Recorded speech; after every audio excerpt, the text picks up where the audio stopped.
The new security emerges, its political origins is in Europe in the 1970s, and it is the Helsinki Accords of 1972 that will become the Helsinki Process, that will become the Conference on Security Cooperation in Europe, that will become the Organization for Security Cooperation in Europe.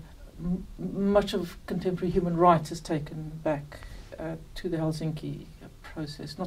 The practices around human rights are taken back to Helsinki, but also the notion of security. And what Helsinki did was to develop a very flexible definition of security.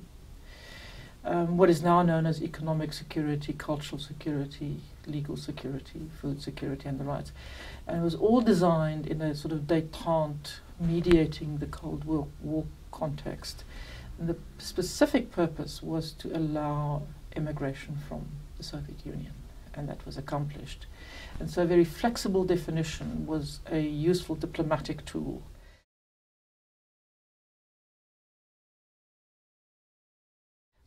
One of the things that people are saying is that it has given the military non-military tasks. And military people, and this is around the world, it's not only in America, but military people have complained about that it's got to do with involving the military in activities in which they cannot be excellent.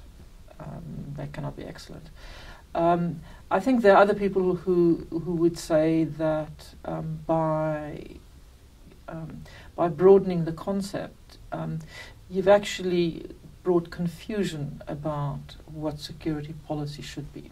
And I quoted last night actually from a document that is more than 100 years old, where one person writes in a letter saying that security policy should be phrased like this: which of our enemies can we afford to fight?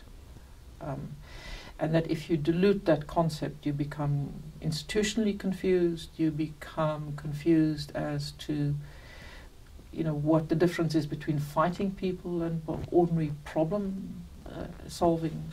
And just to use an example, completely randomly, environmental activists, for example, will make certain arguments about that, and it is a serious problem.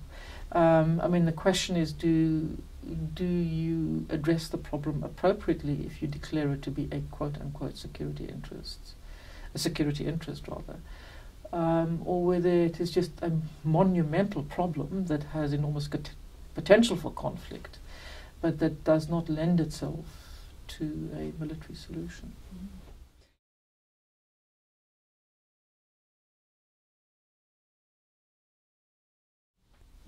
The picture becomes even more complicated when one realizes that the intelligence agencies have three core functions: intelligence, counterintelligence, and covert action. Right. And particularly covert action will involve military forces and paramilitary forces. They're not as obviously as sizable as that of the military, but they do exist. So if soldiers belong to the covert branch, and the covert branch belongs to the intelligence agencies, and the intelligence agencies belong to the executive, you will then see that most executives have little private armies. Not from a democratic point of view or a comforting development. And it is something that people have, democratic thinkers, and people in the intelligence community, I might add, also have tried to think through and improve, because I think that the intelligence people have realized that excessive secrecy is not good for them as well.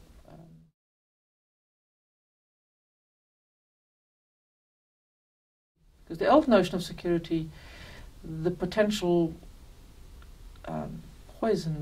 political poison in that tree, of course, was that, as the American Supreme Court recognized very early on, it is inherently an abstract notion, and that it has to be defined, and it is invariably defined by the most powerful possessors of state power. And I am not quite convinced that the new security people have taken the poison out of it. And my argument was that there are many cases in Latin America and in Africa, and it was talked about South Africa yesterday, where there's now been recognition that the new notion of security still contains the problem of it's now very broad, even more abstract than before. And despite the many fine phrases in it, it is still something that is in the hands of the state that can be used against people.